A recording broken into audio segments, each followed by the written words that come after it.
Hey galera, aqui é o Jason em mais um vídeo de sinopse. Já são 32 ou 33?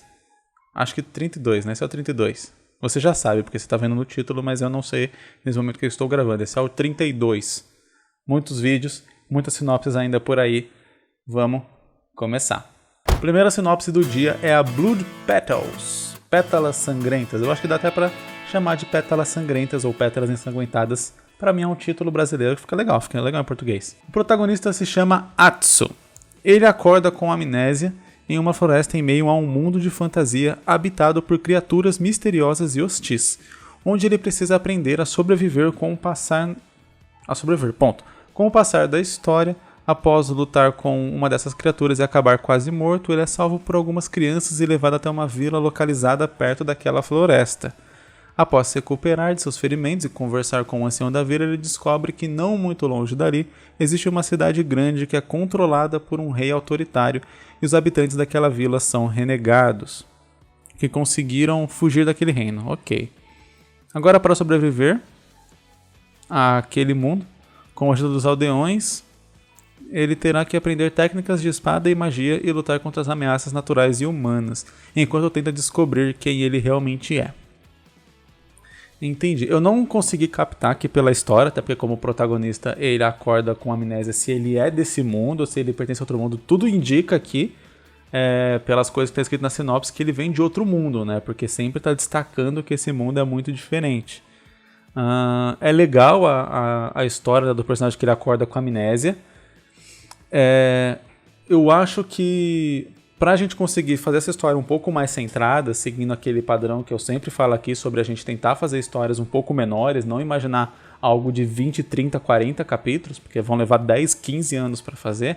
Vamos pensar em alguma coisa que você consiga fazer em 1, 2 anos, 3 anos no máximo para concluir ali sua história. Você já jogar ali as pistas de quem ele é logo de cara para você prender o leitor. Então você começa ali com esse mistério de quem ele é e tal, ele não sabe. Coloca ali a luta, já começar com uma luta é bem legal, mas o quanto antes na história, nas primeiras páginas, tipo assim, coisa de 15, 20 primeiras páginas, já ter algumas pistas de quem ele é para você manter o leitor engajado. Em histórias que tem o mistério como um detalhe principal da trama, né? O objetivo principal do personagem é recuperar a memória, entender quem que ele é naquela situação toda. E colocando os pontos de interesse, né, desse mistério e tal, as dicas, as pistas para esse mistério, é o que vai fazer o seu leitor ficar cada vez mais engajado. Então, quando talvez ele, de repente, já está se cansando daquela história, você vai lá e coloca mais uma pista.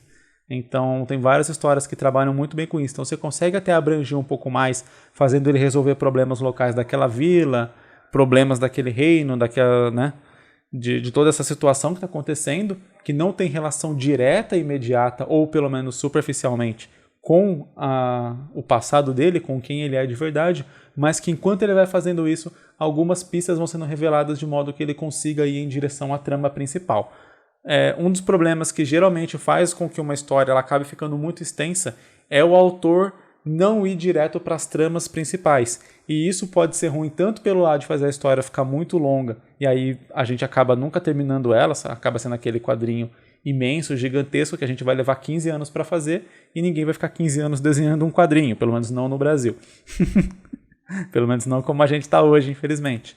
E também o problema da própria história parecer que ela não tem um foco, que ela não tem um sentido. O personagem ele tem um objetivo, mas ele fica perdendo o foco dele com qualquer outra coisa que acontece. Alguma coisa aqui e outra ali dá para fazer, mas de um modo geral é interessante a gente seguir num foco numa trama principal, mesmo que seja uma história longa aí de 200, 300 páginas, mas dá para contar isso vamos dizer assim, dá para dar uns desvios ali para explorar mais o mundo e tal, que eu tenho certeza que é algo que todo mundo quer, mas sempre mantendo uma linha guia para o leitor não perceber ou não parecer para o leitor que a história não tem um foco, não está seguindo para lugar nenhum. Uou, essa aqui o nome é difícil de ler, hein? Rafro. Eu não sei como é que lê esse daqui. Eita, vai ser difícil de ler essa sinopse aqui, porque tá cheio de palavra com letra maiúscula e letra minúscula, e aí palavra inteira em caixa alta, e aí a outra toda em minúscula, os pontuações e acentos tá... Nossa senhora. Mas vamos tentar. É uma história com uma variedade de criaturas, demônios, monstros, blá blá blá blá blá. Só que mais poderosa, podendo usar... Tá. Ele tá explicando o que é uma das criaturas. Essa criatura é interessante pra história? A maior parte da sinopse que ele me mandou, ele tá explicando o que é uma das criaturas dessa variedade de criaturas que ele disse que a história tem. Os humanos canalizam a energia do universo, a vida, melhor dizendo, né? A energia de uma máquina. Entendi. Com o seu elemento que faz a matéria ser física. Um vilão pode fazer tratos, ou melhor dizendo, rituais a demônios. Casalca, o primeiro vilão, fez tantos que sua aparência mudou muito, você se tornou um demônio. Tenho muito pouco aqui de história mesmo dizendo aqui, né, nessa sinopse. Na verdade não é uma sinopse, ele descreveu um dos monstros, que é uma criatura que parece um simbionte e tal, tipo um Venom lá, só que, enfim, com algumas características aqui que ele colocou, e ele não descreveu quem seria o vilão. Ele falou um dos vilões e o que os vilões poderiam fazer nesse mundo. Não tem. Então vamos lá. Eu vou aproveitar essa sinopse aqui, que não é uma sinopse, que é uma ideia mais abrangente, muito abrangente até, acho que foi a primeira coisa que a pessoa veio na cabeça, ela só meio que escreveu aqui as primeiras ideias. Para eu falar um pouco sobre o que a gente precisa para montar uma história, né? Então o que falta, por exemplo, aqui? A gente precisa de um personagem principal, ou uma personagem principal, que é um personagem que ele vai ter um objetivo claro, e geralmente esse objetivo claro desse personagem, eu falo claro porque tem que ser claro pro leitor o que ele quer, né? Que o personagem ele tem que ter um objetivo e o leitor tem que saber o que aquele personagem está buscando. O Luffy quer o One Piece. O Goku ele quer ser o mais forte, quer fazer lutas emocionantes. O Naruto ele quer ser Hokage. É Midoriya? Midorima? Eu não lembro agora o nome do protagonista do Boku no Hero. Enfim, ele quer ser um herói. Então, você tem que saber muito claramente, definindo quase que em uma frase, o objetivo do seu protagonista. E geralmente esse objetivo é o que vai gerar a trama principal da sua história. O Naruto quer ser um Hokage. Para ele ser um Hokage, ele tem que ser o ninja mais forte da vila.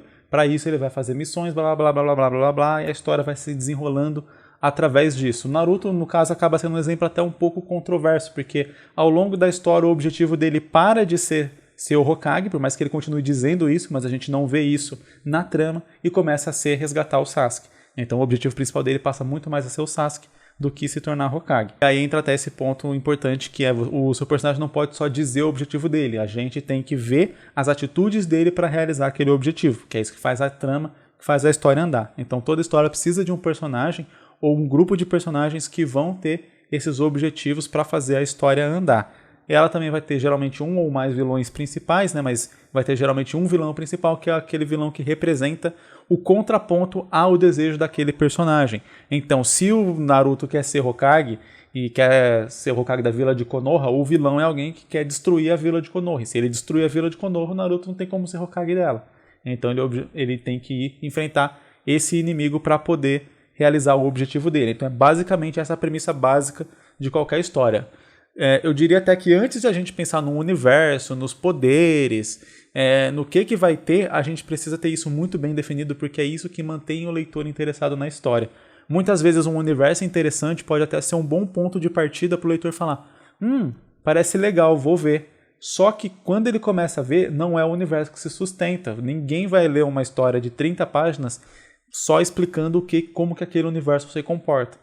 O que faz a gente se apegar e se interessar pelas histórias são principalmente os personagens e os acontecimentos da trama, né? As reviravoltas, etc. Aquilo que a gente acha que vai dar certo e aí dá errado, aquilo que a gente acha que vai dar errado, tá acreditando com toda a força que vai dar errado e aí dá certo e a gente se emociona.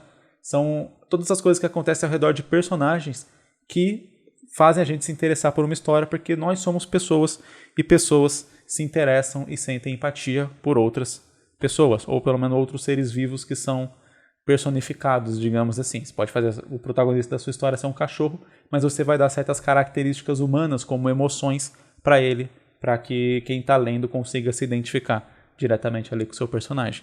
E aí eu sinto que, no caso da nossa historinha Rafro, o que faltou é exatamente aqui os personagens, faltou a trama, faltou me dizer o que vai acontecer de fato nessa história. Você só tem uma ideia mais superficial, o que é muito legal. É legal você anotar essas ideias que você tem, mas para você poder começar de fato, você tem que ter algo um pouco mais estruturado. Eu sempre defendo, anote qualquer ideia que você tiver, anota. Faz um bloco de notas, faz aí um arquivo no celular, anota todas as ideias que você tem, porque depois você pode resgatar elas. Mas para poder realmente planejar sua história de fato, começa com os personagens, principalmente com o protagonista e com o vilão, que vão ser os dois personagens mais importantes da sua história. Vamos para a próxima. Vamos lá, o nome dessa história é Top Hat. Com o aquecimento global, uma superbactéria ancestral acaba se descongelando de um iceberg, se multiplicando incrivelmente rápido e usando as correntes marítimas, infecta o planeta todo em alguns meses. Certo, aqui a gente tem só uma premissa básica. Aí ele explica aqui mais ou menos o que vai acontecer ao longo da história, né? Vários cientistas se reúnem para achar a cura, bactérias, enfim, porque ele tá falando aqui para não dar spoiler da história, né? Mas eu tô dando uma lida aqui por cima para conseguir entender o que ele vai fazer. Parece um caso um pouco parecido com o do e-mail anterior. Tem um panorama geral do universo, mas não tem ali algo factível para começar a contar a história de fato. Então, todos os mesmos conselhos que eu acabei de passar, mas nesse caso aqui eu vou falar um pouco mais sobre a ideia dele, né? A ideia dele é realmente um lance que tem uma espécie de superbactéria que infecta o mundo inteiro e a partir disso morre um monte de pessoas. Nesse cenário de caos, meio que um império maligno, por assim, meio que se ergue e acaba dominando o mundo, até que uma mulher meio que vai trazer a paz, né? Ele comenta aqui sobre isso ser uma história um pouco passada. Meu nariz tá coçando. Deve ter entrado um pelo de alguma das minhas gatas nele. Então ele comentou aqui que isso seria algo que aconteceu 20 anos atrás e tal. Só que como eu não tenho uma ideia aqui do protagonista atual, de qual seria a trama atual dessa história, eu sempre falo, quando a gente vai pegar uma história, a gente criou um universo, criou um mundo ali, e a gente vai contar uma história que se passa naquele mundo. Geralmente a gente tem que se perguntar assim, por que eu tô contando essa história? Por que você tá me contando essa história? Imagina que eu cheguei pra você pra conversar, e aí falo, cara, você não sabe o que aconteceu ontem. Eu acordei e tomei meu café da manhã e fui trabalhar. Você vai falar, tá, e daí? Eu falo, não, foi isso que aconteceu ontem. Então por que você veio me contar isso? E é mais ou menos essa mesma premissa. Quando a gente tem um mundo, quais são as histórias interessantes de contar num mundo? Abre um livro de história do nosso mundo, nosso planeta, do mundo real aqui. Você abre um livro de história, o que está contando um livro de história são os momentos, são as passagens importantes da nossa história, que mudaram a nossa história, que decidiram os rumos do mundo como ele é hoje. Não que você precise necessariamente contar só histórias épicas que mudaram o mundo. Mas se você está contando uma história, ali ela tem uma razão de ser, ela tem um motivo. Uma história não é uma história se não acontece nada nela. Então, se você está me dizendo que há 20 anos atrás ergueu esse império, e aí teve a mulher que fez a paz e tal, e não sei o que, essa é uma história muito interessante para ser contada durante o seu mangá. É uma história que a gente vai querer acompanhar. Porque às vezes você tem um fundo muito mirabolante, e aí a história que você vai contar é uma história muito pequena, dá a impressão que, tipo, pô, eu não queria ver essa história aqui, eu queria ver aquela lá que parece legal. Não quero acompanhar esse carinha que tá andando por aqui. Enfim, é claro que dá pra fazer, tem como você fazer isso, né?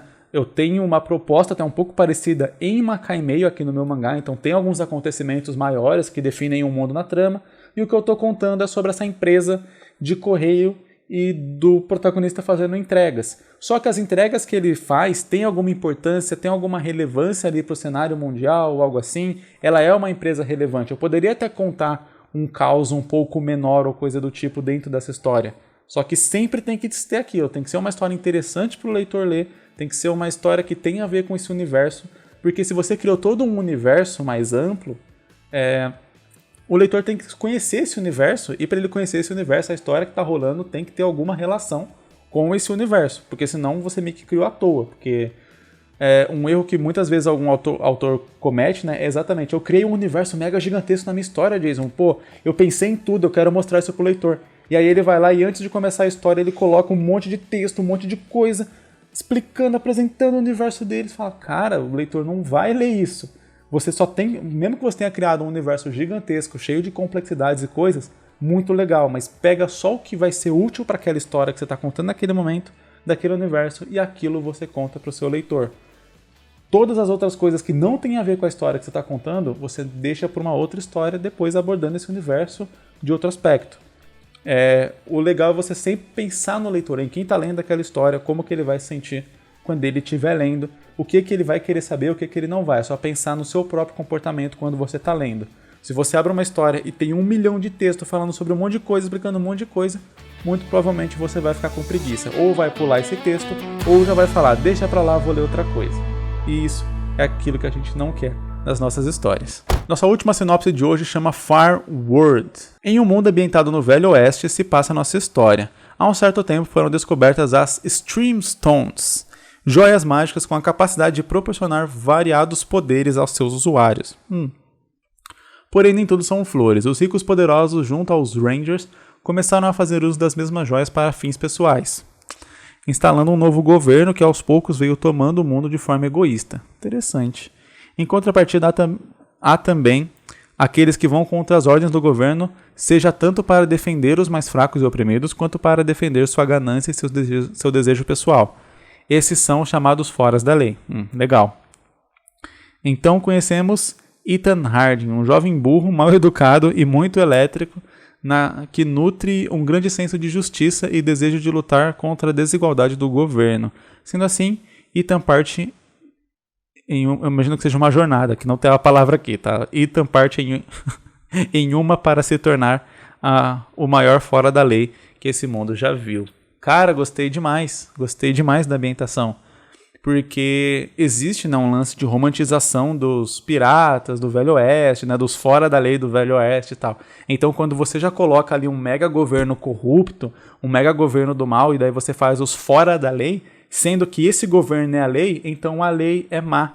Então você pode ter protagonistas bonzinhos dentro dessa lógica. É uma lógica até que bem parecida com o lance do One Piece, né? Onde os piratas não são só bandidos que saqueiam e destroem cidades e matam pessoas, mas eles são pessoas que buscam pela liberdade, já que o governo é autoritário. Muito legal a ideia, gostei bastante. Eu achei legal esse lance das joias mágicas darem poderes para as pessoas e só os ricos terem, porque a gente sai um pouco daquele lance de tipo, o protagonista também vai ter poderes e coisa do tipo. Ele pode até de repente ganhar esses poderes de alguma forma lá na frente, mas eu acho que seria interessante para a história se ele começasse sem esses poderes, exatamente para a gente fazer um nível gigantesco de diferença entre os protagonistas e os vilões. Quer dizer, uma história, muitas vezes para ficar interessante, para um vilão ser ameaçador, o vilão ele tem que ser muito mais forte, ou pelo menos aparentar ser muito mais forte do que o protagonista, porque se eles aparentarem ter a mesma força, não tem graça. Essa é uma das grandes dificuldades de fazer histórias boas com o Superman, por exemplo.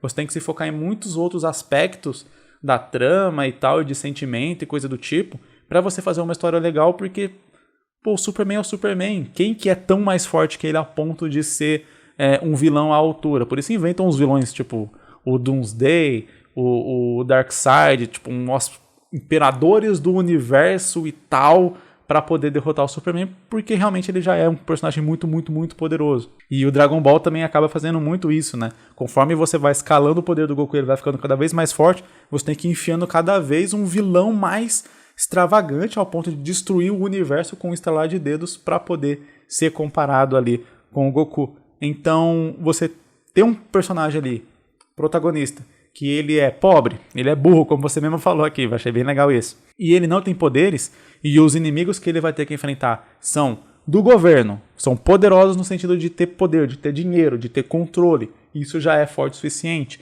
E além disso, não só eles mandam no mundo, ou pelo menos ali no Velho Oeste, nessa região do mundo, eles também têm superpoderes de fato. Você fala, caramba, mas nunca que esse personagem vai conseguir enfrentar esses vilões. E é exatamente isso que deixa a história interessante. A gente vê como que esse carinha, como que esse Zé Ruela vai conseguir bater de frente com vilões tão fortes. Se você pega, por exemplo, o One Piece, ele trabalhou os almirantes de uma maneira excelente. Os almirantes são extremamente poderosos, assim, num nível absurdo. Por mais que a gente saiba que a tripulação ali do Luffy é muito forte e tal, mas os almirantes é um negócio que os personagens têm medo deles, porque eles são muito, muito fortes. Eles tomam um cacete pros almirantes. Então você fica imaginando, caraca, como que eles vão conseguir derrotar os almirantes? Quando um almirante aparece, todo mundo tem medo dele. Então quanto mais fraco o seu protagonista parecer perante o vilão que ele vai enfrentar, mais interessado o seu leitor vai ficar naquela história e em saber o resultado daquele conflito no final dela. Eu acho que essa história aqui ela tem aquele potencial, né, para ser a história gigantesca sem fim, mas como sempre eu falo aqui, eu acho interessante trabalhar em histórias menores ou pelo menos em arcos menores que sejam concluídos. Aquele lance que eu sempre falo, parecido com um filme.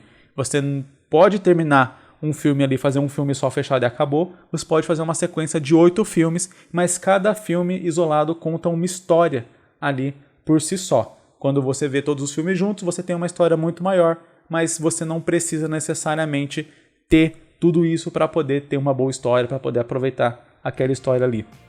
Quando a gente faz uma série já é um pouco mais complicado, porque se você vê só o começo, você fica com a história incompleta na sua cabeça. Cara, gostei demais mesmo. E essas foram as sinopses de hoje. Muito obrigado aí por ter chegado até aqui no vídeo, muito obrigado por ter assistido. Deixa seu like aqui pro YouTube entender que você gosta desse vídeo e recomendar mais vídeos desse tipo para você e também para os outros inscritos aqui do canal. Muito obrigado por ter assistido, valeu, falou, é nóis!